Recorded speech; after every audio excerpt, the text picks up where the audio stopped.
Welcome back, Backroadians. Deborah will be back with another video from the Backroads 2. Thanks a lot for being here today.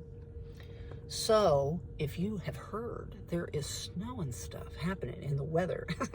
And it's been like that here as well. I have about 4 videos that I have on stash that I'm going to upload over the next, say, I don't know, maybe 3 or 4 days, and we'll see. But I kind of did videos during this time. One of the nights was challenging. It was supposed to be super cold, and I couldn't get into my shed to get my other sleeping bag and my coveralls. And it was one of those where when you live this way, you have to be prepared for things not to necessarily go your way. So it was an interesting video. So we'll upload that here in a little while.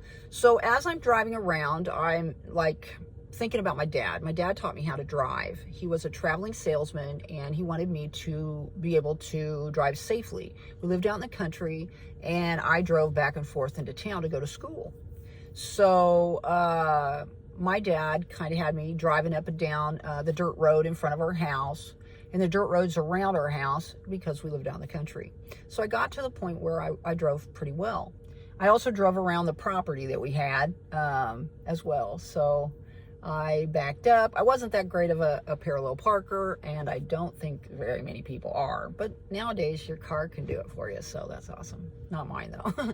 But anyway, I thought I would talk to you today about my dad taking me to the DMV. And we were just going to hop right over the permit and take the test for the restricted license so that I could go ahead and drive to school. And, well, it's supposed to be school and work. But honestly, my father would not let me work growing up. I know.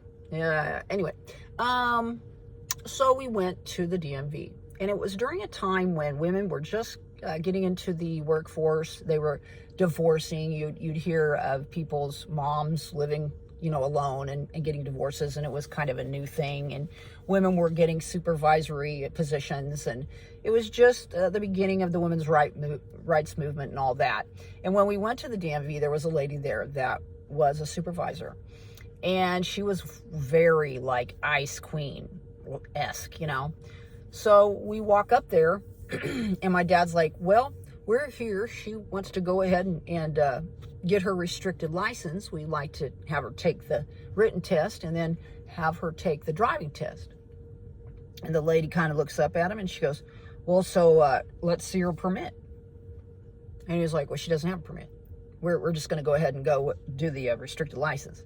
And she was like, so then how's she been driving if she doesn't have a permit? Permit permits her to drive with a licensed driver, and you just said you taught her how to drive and she's been driving with you, so how was she driving legally if she didn't have a permit? And he was like, oh, she was driving legally. We were, I live out in the country, and we were driving on, country roads and the road in front of our house, and so she knows what she's doing. She'll pass it.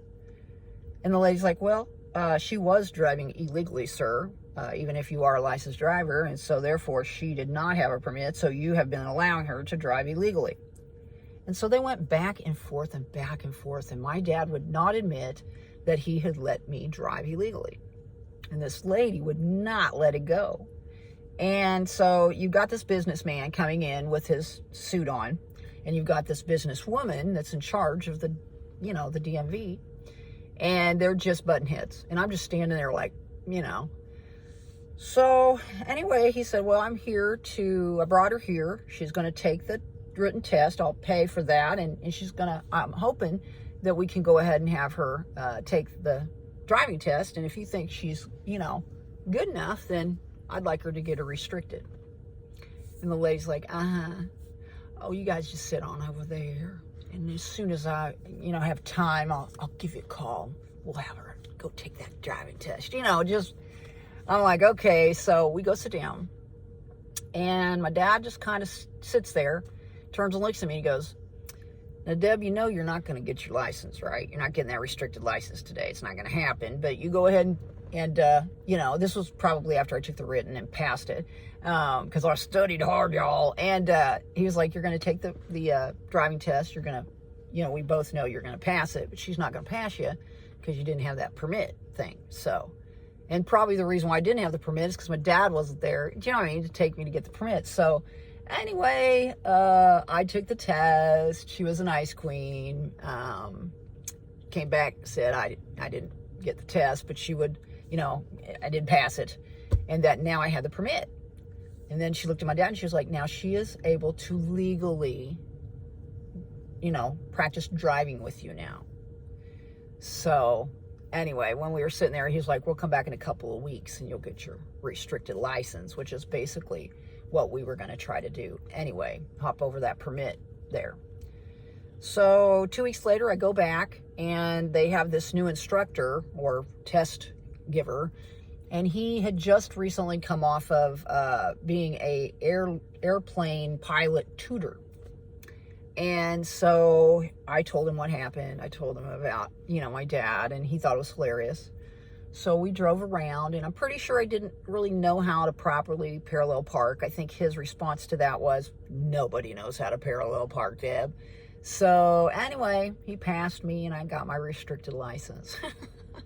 But that's my story, and I'm sticking to it, of my dad taking me to go get my license, my restricted license. And then I got my permit and was permitted for 2 weeks to practice driving before I went back. And thank goodness she wasn't the one. In fact, I don't even think she was there that day, because I think that if she was, she might have tried to hold me back for longer to be able to get that restricted license. And at that point, then I started driving, because we lived like 5 miles outside of the little town, and I drove to school at that point. So that would have been, because I know, let's see, I had a pickup truck, an old pickup truck.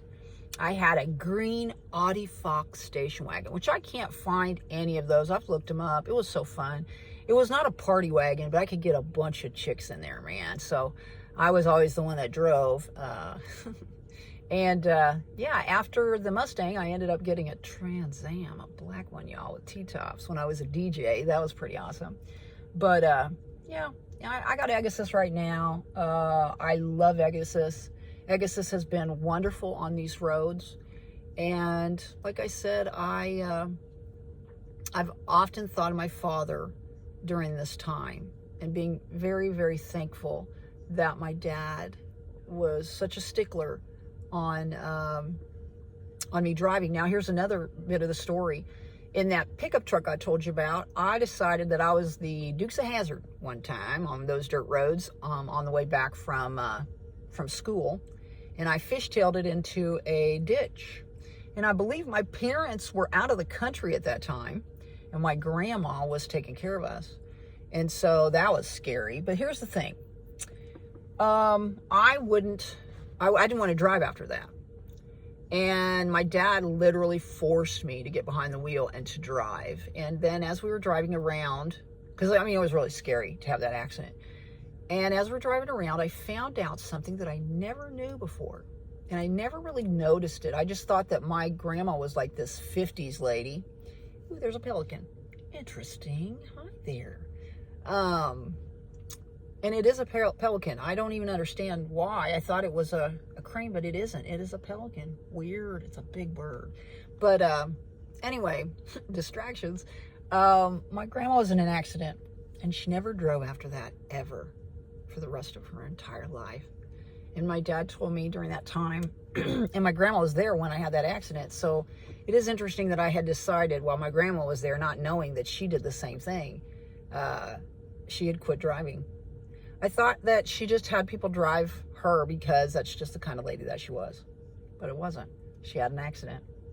So yeah, my dad made me go back out and drive until I felt comfortable with driving as well. So maybe you have some memories of someone teaching you how to drive. I've shared this a little bit with people along the way, and everybody's got a really fond memory of it. Their mom or their dad or their grandma or grandpa teaching them how to drive. Sometimes, who knows? But thanks a lot for being here today. If you want to see future videos, subscribe, thumb the video up if you liked it. Get out there and spread those little pieces of peace, would you? It's really important for you to do that. Thanks a lot if you've ever commented, and please have a great day today. My name is Deborah the Bee. We'll see you all on down the road. Bye-bye.